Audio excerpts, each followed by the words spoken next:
father was working as a bouncer in the world-famous Copacabana nightclub, and they were closing for some renovations or repairs, and he needed to pick up an extra job, and he went for a job that they said a doctor needed a driver. And when he went to the address, it was Carnegie Hall, so he thought it was a mistake. But living above Carnegie Hall was a bunch of artists, actors and writers, and one of them was this brilliant African-American concert pianist, Dr. Donald Shirley. And he was going to do a tour of the South, the segregated South in the early 60s. And he needed a driver, but he also needed someone to help.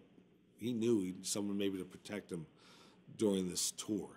And my father took the job, and it's the story about the two of them, complete opposites, going on this trip, and how they learned from each other, their friendship, but also what they went through in this racist South in 1962. Obviously, like you said, an amazing eye-opener.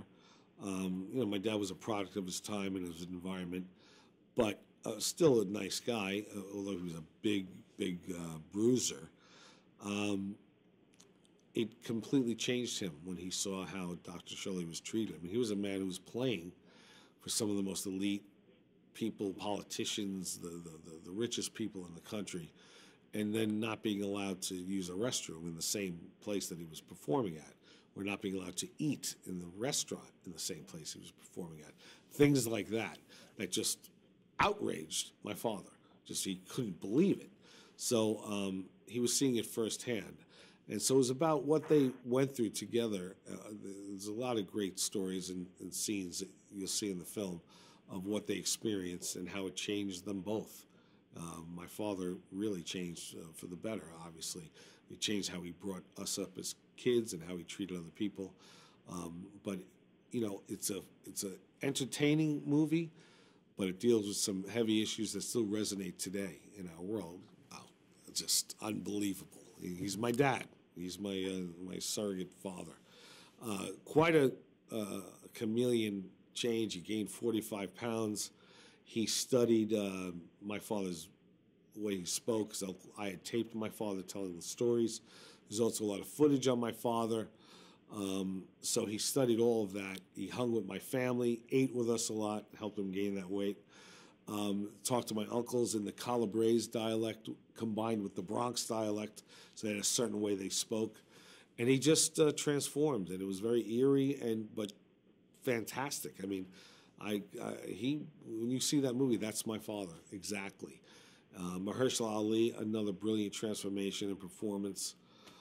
To me, a genius, portraying a genius. And the combination of the two, their chemistry was unbelievable. And then you have Linda Cardellini playing my mom, it's tough for me to watch. She gets me teary-eyed every time I see it. But really blessed with the actors and the brilliant director, Peter Farrelly, putting it all together and making quite a beautiful film.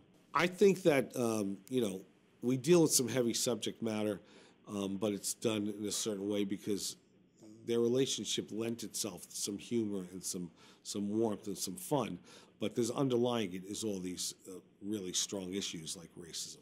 So I think, if anything, our film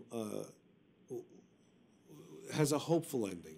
I want people to feel like if these two guys could come together, everyone can, because we're all the same. It sounds cliche. I don't want to sound cliche, but everyone's the same if we communicate and talk and learn about each other. And when you see the film, without giving too much away, I think there's a little hope. I think that's what's resonating with audiences now. They feel that. So if we just open up the communication lines and speak to each other, maybe we can start fixing things.